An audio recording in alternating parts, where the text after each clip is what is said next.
साल 2025 समाप्त हो रहा है और साल 2026 का आगाज होने जा रहा है। लेकिन साल 2025 के दौरान बिहार की राजनीति में सबसे ज्यादा चर्चा किसकी रही और किन मुद्दों ने पूरे बिहार को हिलाकर रख दिया, वो 10 बड़ी बात आज हम आपको बताएंगे जो साल 2025 के दौरान सबसे ज्यादा सुर्खियों में रही।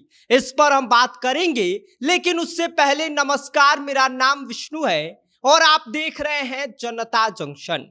साल 2025 के दौरान बिहार की राजनीति में कई ऐसे बड़े नाम हैं जिनका पूरा अस्तित्व, पूरा इज्जत दांव पर लग गया, तो वहीं पर कई ऐसे मुद्दे हैं जिन्होंने पूरे बिहार की राजनीति में ऐसा तूफान मचाया कि कईयों की नाव डूब गई तो कईयों की नाव ही बीच मझधार में फंस गई।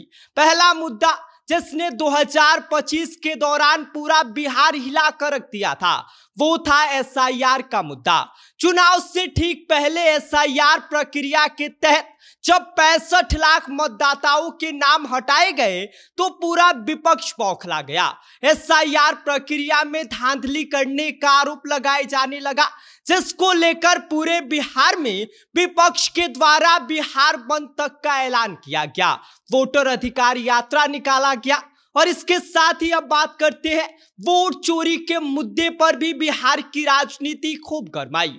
बिहार चुनाव से पहले एसआईआर प्रक्रिया के तहत हटाए गए 65 लाख नाम को लेकर विपक्ष ने इससे वोट चोरी का नाम दिया और इसके साथ ही आपको बता दें कि यह मुद्दा चुनाव के दौरान भी खूब चर्चा में रहा और चुनाव के बाद भी वोट चोरी की बात विपक्ष के द्वारा की जाने लगी कि भाजपा जो है और उसके साथ ही जो पूरा एनडीए गठबंधन है वो चुनाव आयोग के साथ मिलकर बिहार की राजनीति और बिहार के लोगों के साथ धोखा किया है। इसके साथ ही तीसरा मुद्दा हम आपको बताते हैं जो 2025 के दौरान खूब चर्चा में रही, वो है जाति आधारित राजनीति। और आपको बता दें कि जाति आधारित राजनीति का मुद्दे में सबसे बड़ा मुद्दा रहा एमवाई समीकरण का, जो इस बार के चुनाव में पूरी तरह से टूट गया। जो एमवाई समीकरण राजद परिवार का सबसे मजबूत फॉर्मूला हुआ करता था, सबसे मजबूत समीकरण हुआ करता था, वो एमवाई समीकरण इस बार के चुनाव में टूट गया। इसके साथ ही भूरा बाल यानी कि भूमिहार राजपूत और इसके साथ ही ब्राह्मण और लाला वाला मुद्दा भी इस दौरान खूब चर्चा में रहा। आरजेडी के एक नेता के द्वारा पूरा बाल साफ करने की बात की वजह से पूरा माहौल गर्मा गया और पूरा भूरा बाल यानी कि भूमिहार राजपूत ब्राह्मण और लाला पूरे सारे लोग एनडीए के साथ आ गए और इसका परिणाम बिहार चुनाव के रिजल्ट में देखने को मिला।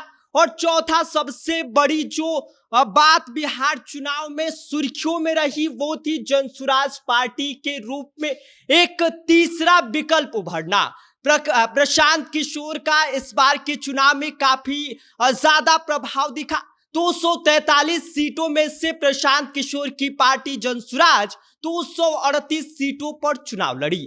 हालांकि एक भी सीट जनसुराज के खाते में नहीं आई, लेकिन 35 से ज्यादा सीटों पर प्रशांत किशोर की पार्टी जनसुराज वोट काटकर परिणाम को उसने प्रभावित कर दिया। और अब आते हैं अगले पॉइंट पर, वो है हाईटेक प्रचार। और इसके साथ ही आपको बता दें कि इस बार के बिहार चुनाव में हाईटेक यानी कि AI generated content, deep fake video और इसके साथ ही रील के साथ छेड़खानी और एआई के जरिए कैंपेन करने की प्रक्रिया को भी इस बार के चुनाव में खूब देखने को मिला। इसके साथ ही आपको बता दें कि इस दौरान प्रधानमंत्री मोदी की मां वाला जो प्रकरण है वो शायद आपको याद होगा, नहीं याद है तो हम आपको याद दिला देते हैं कि प्रधानमंत्री नरेंद्र मोदी का एक एआई जनरेटेड वीडियो बनाया गया था जिसमें उन्हें दिखाया गया था कि उनकी मां उनसे आकर कहती हैं कि आप हमारे नाम पर राजनीति ना करिए। तो यह मुद्दा भी खूब चर्चा में रहा। इसके साथ ही अगला जो सबसे ज्यादा चर्चा में इस बार के 2025 के दौरान रहा वो रही बात महागठबंधन की हार के। इस बार के चुनाव में महागठबंधन को जिस तरह से बुरी हार का सामना करना पड़ा, वो शायद किसी को उम्मीद नहीं थी कि तेजस्वी यादव और पूरी महागठबंधन इस बार के चुनाव में इतनी बुरी तरीके से हार जाएगी। पूरा परिणाम इस बार के चुनाव में बदल गया और एनडीए 200 के पार पहुंच गई, जबकि महागठबंधन के खाते में सिर्फ 35 सीटें ही आई। इसके साथ ही आपको बता दें कि नीतीश कुमार का 10वीं बार शपथ लेना अपने आप में एक रिकॉर्ड दर्ज कर दिया और यह भी बिहार की राजनीति में एक बड़ा मुद्दा और इसके साथ ही सबसे ज्यादा सुर्खियों में रहने वाली बात बन गई। नीतीश कुमार ने इस बार 10वीं बार मुख्यमंत्री के रूप में उन्होंने शपथ लिया और इसके साथ ही अगली बात जो सबसे ज्यादा सुर्खियों में रही वो रही लालू परिवार और लालू परिवार के अंदर चल रही विवाद। तेज प्रताप यादव को घर से निकाला गया, रोहिणी आचार्य ने बगावत कर लिया।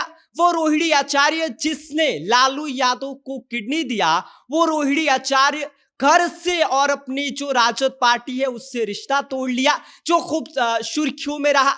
इसके साथ ही अगली बात ये रही, रोहिणी आचार्य और तेज प्रताप यादव जो है उनकी तेजस्वी यादव को चुनौती। तेज प्रताप यादव ने पार्टी और परिवार से अलग होने के बाद अपनी एक नई पार्टी बनाई और उसके तहत उन्होंने तेजस्वी यादव की पार्टी का खुला विरोध किया और उनके विरोध में आकर खड़े हो गए और उनके कई कैंडिडेट के सामने अपना कैंडिडेट उतार दिया।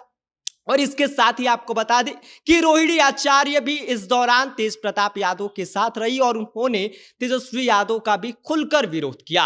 इसके साथ ही आखिरी पॉइंट है कि नितिन नवीन का कार्यकारी अध्यक्ष चुना जाना। आपको बता दें कि 45 वर्षों के इतिहास में बिहार की राजनीति में ऐसा हुआ है कि बिहार का कोई नेता, बिहार का कोई विधायक भाजपा का अध्यक्ष बना है और यह बात इस दौरान सुर्खियों में खूब चर्चा रही। तो ये वो 10 पॉइंट है, ये वो 10 बातें हैं जो इस बार के पूरे साल के दौरान सबसे ज्यादा सुर्खियों में रही। बाकी इस पूरी वीडियो पर आपकी क्या प्रतिक्रिया है, आपकी क्या राय है, आप हमें कमेंट कर सकते हैं। आप देख रहे हैं जनता जंक्शन, मेरा नाम विष्णु है।